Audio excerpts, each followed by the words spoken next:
гален рудасы түрінде кездесетін ауыр металдар тобының химиялық элементі. Қорғасын өндіретін негізгі мемлекеттер ақш, Германия, Ұлыбритания, ал тмд елдерінде қорғасынның негізгі бөлігі Қазақстан зауыттарында өндіріледі.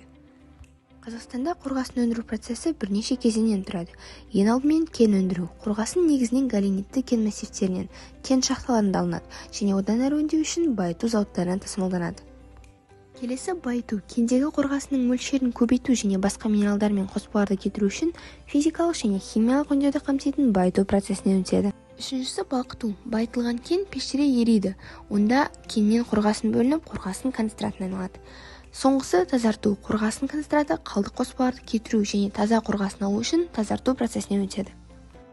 Қорғасын кен орындары Қазақстанның бірнеше өңірлерінде шоғырланған. Ең алдымен Шығыс Қазақстан облысы. Бұл өңір Қазақстандағы қорғасын өндірудің негізгі өңірлерінің бірі болып табылады. Мұнда Өскемен, Ақсу, Аягөз және тағы басқа сияқты ірі қорғасын кен орындары орналасқан. Бұл өңірде Қазақстанның қорғасын комбинаты Казахмыс Смелтинг LLC қорғасын және қорғасын қорытпаларын өндіру бойынша Қазақстанның ірі кәсіпорындарының бірі орналасқан. Мұнда Казцин, Қазақмырыш Қазақстандағы қорғасын өндіру және өңдеу бойынша ең ірі компаниялардың бірі жұмыс істейді. Ол сонымен қатар мырыш, мыс және алтын сияқты басқа түсім және қара металдарды өндірумен айналысады.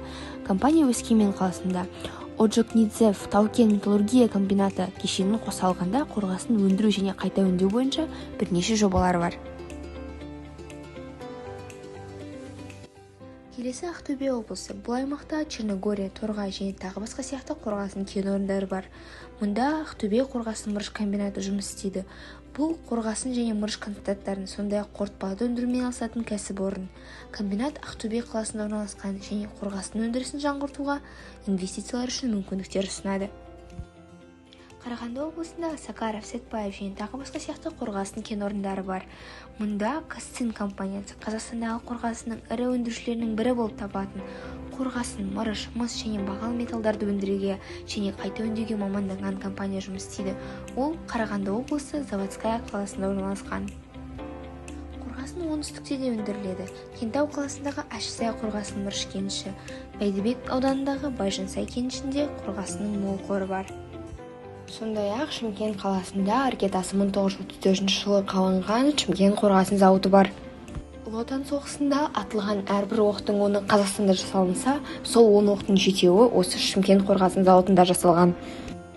2018 жылы зауыт өз жұмысын тоқтатып, ал оның қалдықтары халыққа және қоршаған ортаға зиянын тигізбес үшін толығымен утилизацияланған болатын. Қорғасынды бірнеше жолмен тасымалдауға болады. Ең алдымен автокөлік, қорғасынды жүк көліктері мен контейнерлік автомобильдер арқылы тасымалдау, темір жол көлігі. Ал егер қорғасынды басқа елдерге экспорттау керек болса, онда теңіз көлігі мен әуе көлігі қолданылады.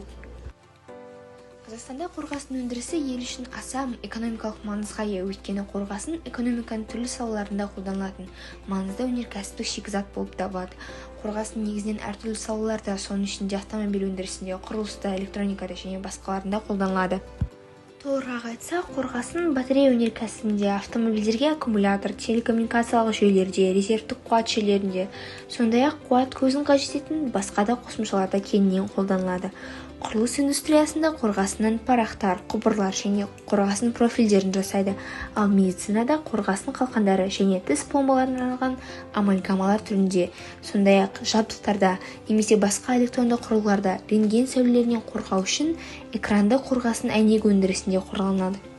Сондай-ақ соғыс жылдары қорғасын қару-жарақ өнеркәсібінде, қорғасын оқтар мен снарядтар сияқты қару-жарақ өндірісінде қолданылған. Дегенмен қорғасынның адам ағзасына тигізер зияны да өте көп. Қорғасын улы қауіптің бірінші класына жататын ауыр металл. Өнеркәсіптік уланулардың ішінде қорғасынмен улану бірінші орын алады. Қорғасын биомассада жиналып, жоғарғы уытты қосылыстар түзеді. Қорғасын сүйектері жиналып, олардың біртіндеп жойылуына, бауыр мен бүйректе жиналып, күш-қуаттың әлдің төмендеуіне, есте сақтаудың нашарлауына, тіпті созылмалы ми ауруларының туындауына келеді.